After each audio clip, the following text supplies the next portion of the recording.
साथियों नमस्कार, मैं रतनपाल भारती और आप देख रहे हैं सलाम अम्बेडकर।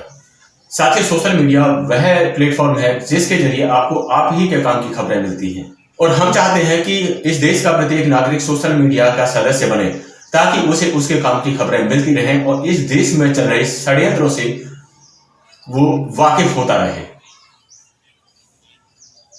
आपसे गुजारिश है कि आपने अभी तक इस चैनल को सब्सक्राइब नहीं किया है तो इसे सब्सक्राइब करें, वीडियो को लाइक करके ज्यादा से ज्यादा शेयर करें, क्योंकि हम आपके काम की खबरें आप तक पहुंचाने का काम करते हैं।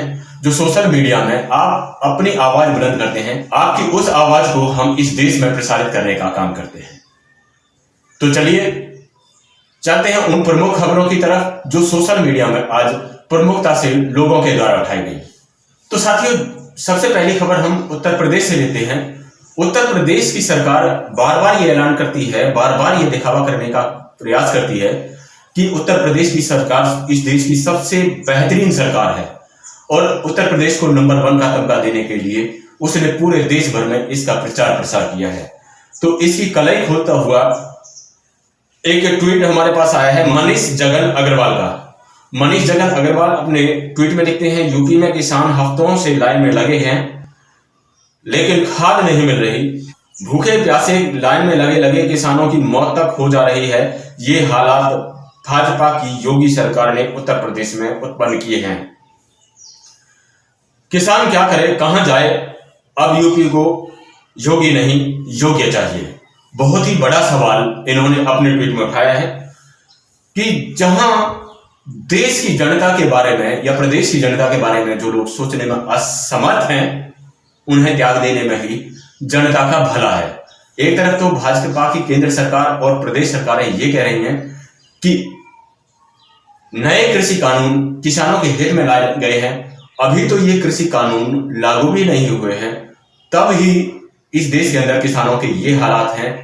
ना तो सरकार की तरफ से एमएसपी पर कोई कार्रवाई की गई है और ना ही किसानों की फसलों को बेचने के प्रति सरकार कोई कड़ा कदम उठा रही है। औने-पौने दामों में किसानों को अपनी फसलें बेचनी पड़ रही हैं और सरकार को चाहिए कि किसानों को आसानी से खाद और उनकी जरूरतों के सामान उपलब्ध करवाए जाने चाहिए, लेकिन इसके उलट प्रदेशों में ये सब देखने को मिल रहा है। दूसरा संदेश हम सुदेश कुमार आर्य का लेते हैं। सुदेश कुमार आर्य लिखते हैं, गरीबों और मध्यम वर्गीय परिवारों की महंगाई से मोदी सरकार ने कमर तोड़ दी है। उज्ज्वला योजना के नाम से देश की गृहिणियों को लूट की योजना बनाई है भाजपा ने। मोदी सरकार ने पूंजीपतियों को लूट की खुली छूट दी हुई है। और एक खबर को भी उन्होंने इस ट्वीट के साथ में शेयर किया है जिसमें सिलेंडर 1000 रुपए के पास पहुंचने की बात कही गई है। और इसी के साथ साथ प्रज्ञा मिश्रा का एक ट्वीट आया है और प्रज्ञा मिश्रा अपने इस ट्वीट के जरिए उत्तर प्रदेश के अयोध्या की एक खबर दिखा रही हैं। वहां उस खबर में लिखा गया था कि अयोध्या में फ्री सिलेंडर पैसे लेकर दिए गए, इतनी महंगाई में अब सिलेंडर भरवाने की भी लाले हैं। यानी कि ये खबर उल्टा चश्मा ने प्रसारित की थी जिसे प्रज्ञा मिश्रा चलाती हैं और उसी के साथ साथ उन्होंने अपने ट्वीट में लिखा है कि जब आप ग्राउंड पर उतरते हैं तो हाथी के दांत खाने के और दिखाने के और निकलते हैं। आखिरी पंक्ति का आदमी बेवकूफ बनाने और ठगे जाने के लिए ही होता है। बहुत बड़ा सवाल है।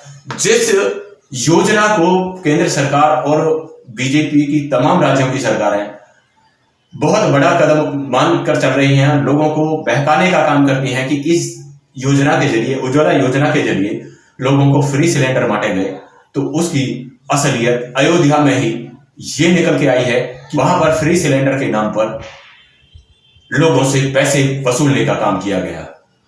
इसके साथ साथ अब जब गैस का सिलेंडर 1000 रुपए के पास पहुंच गया है तो गरीब लोग कैसे इस सिलेंडर को भरवाएं, ये बहुत बड़ी समस्या लोगों के सामने आई है।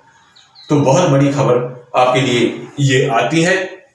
अगली खबर के रूप में हम श्याम मीरा सिंह का एक ट्वीट लेते हैं जिसमें वो लिखते हैं, जितना ये देश अक्षय कुमार, सचिन तेंदुलकर और गौतम गंभीर का है उतना ही हक इस देश की हवा, पानी, जमीन, जंगल आदि पर मोहम्मद शमी का भी है।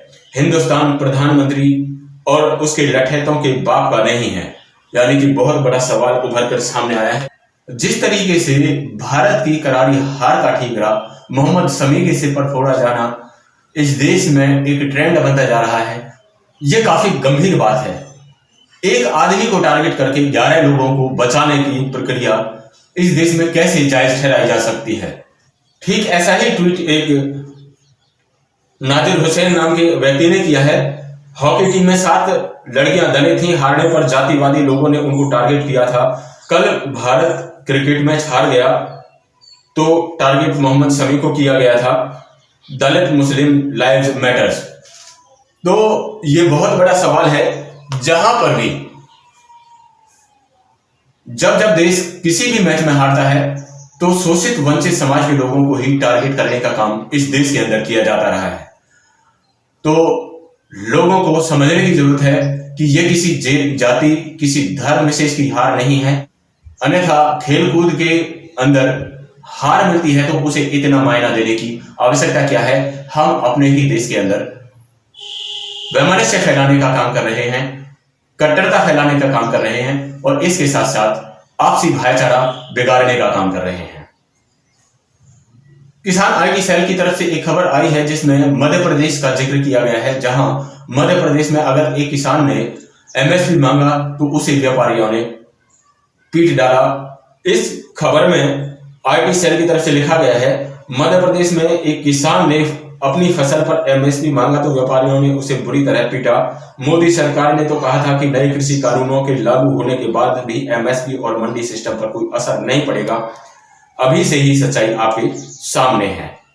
तो काफी गंभीरता लिए हुए ये ट्वीट आपके सामने हम लेकर के आए हैं और इन सभी ट्वीट्स के माध्यम से इस देश की वह व्यवस्था उजागर होती है जो इस देश में भाईचारे को खत्म करना चाहते हैं लोग। तो हमारी अब की वीडियो में इतना ही।